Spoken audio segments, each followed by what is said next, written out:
in a Jesuit house of formation. That's my present job.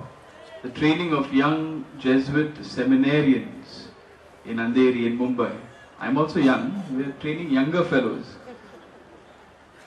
And something that we are occupied with and quite excited about these days, in this month, is a play that we are putting up. You know, this is a year of training in the humanities. So a training for the brothers for 1 year in the arts and language and culture and history and drama and media and all of that. So one of the things of the academic year is a play, an annual drama which we always stage. That's coming up very soon in Feb. And the play that we are putting up this time is called, interestingly, The Last Days of Judas Iscariot. The title of the play only is a little startling, of course. The Last Days of Judas Iscariot. Very interesting play. The plot is something like this. I'll tell you later why I'm saying this. The setting is somewhere in purgatory, between heaven and earth. Now this, remember, is fiction, okay? It's the imagination of the playwright. So never mind what your views on purgatory are, this is all imagination. So the play is set somewhere in purgatory, in a little courtroom. And that courtroom has a name. It's called Hope. And in this courtroom, various cases come up for hearing. Like, you know, cases come up in court. Different cases of people who are probably languishing in purgatory or hell and who can be pushed up to heaven. And one of the cases that comes up is that of Judas Iscariot. Somebody files a petition that, this man, whom probably we might think of as among the most condemned in Christian history, probably deserves another chance and can be sent up to heaven. He's forgiven. He can probably be a person who is reconciled.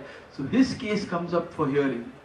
And all kinds of witnesses are called in by the prosecutor and the defense counsel to cross-check what do they think about sending Judas's case forward. So the witnesses also are very interesting. You have Pilate and Caiaphas, Mary Magdalene is called in, and Satan is called in, and Jesus himself is called in. A very interesting thing. To make a long story short,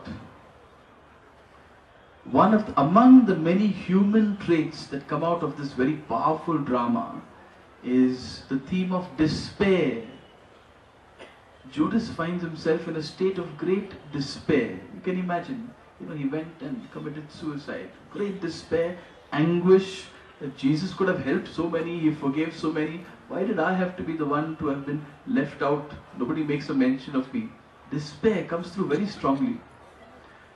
And correspondingly, the other theme of joy and hope comes through equally strongly, if not stronger. Jesus himself towards the end of the play, I'm cutting it short, Jesus himself towards the end of the play tries to regale Judas and tries to enthuse him and tries to get him to be cheerful and understand, look, I love you. We have always loved you. You have always been close to me. We make mistakes. Life is like that. All of that. He tries to cheer him up and fill him with a sense of joy. But the play ends with a kind of a loose ending. Judas is kind of all mixed up with his feelings. Now, why did I tell you this? I think this play tells us something about despair. But more importantly, it tells us something about Christian joy and hope. That's our theme for today. Rejoice and be glad. Joy, for me, is not something superficial. It has its foundations in other foundational attributes or attitudes, if you like. And one of the important things joy is founded on is a relationship of intimacy and closeness. In this case, we're talking about a relationship of closeness with Jesus himself, which in Judas's case was so utterly strained that he could not repair it. And this relationship with God, which is meant to be very intimate, is founded upon the attitude of hope. Now, hope can be understood in different ways. I want to present to you one understanding of a particular scripture scholar who reminds us, a very strong interpretation. He tells us, there's a difference between optimism and hope. Big difference between being optimistic and being hopeful.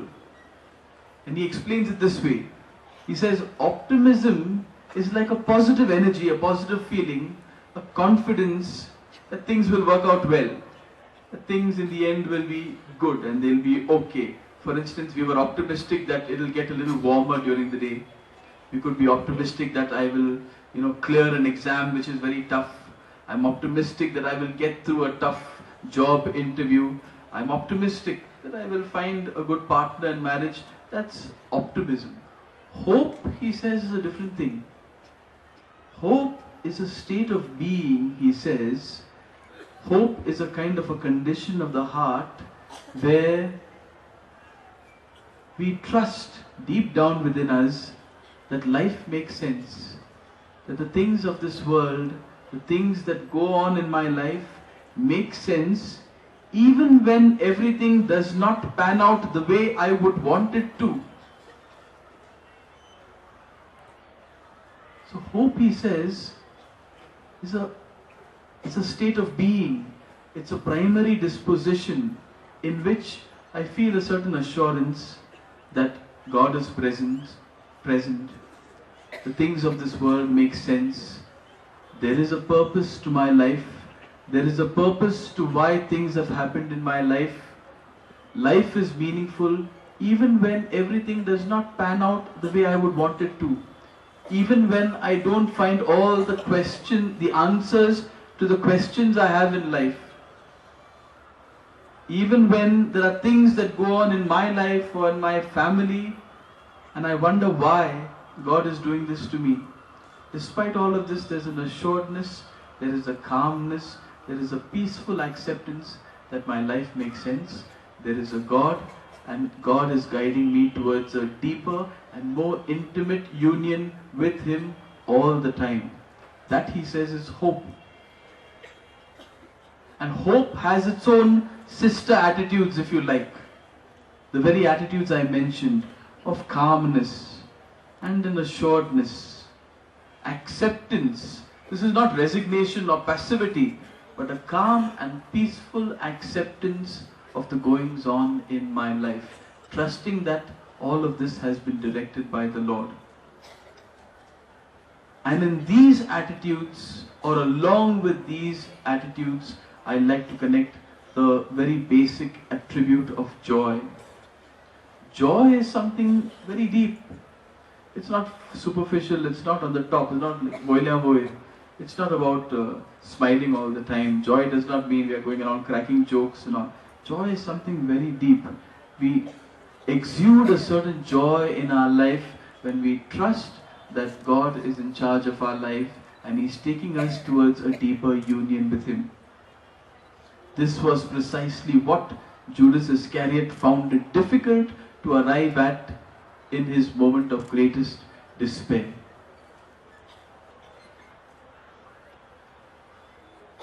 In Pope Francis's latest apostolic exhortation, Gaudete et Exultate, he deals with the whole theme of holiness. That's the central idea in the apostolic letter. Holiness. And to be holy, he says, among many other things, to be holy, most importantly, is to be joyful. To be holy is to be a person who can rejoice in the abundant blessings that God gives us every day. To exude a certain happiness which is deep within us. And this is holiness. Holiness is many other things, but this for Pope Francis is holiness.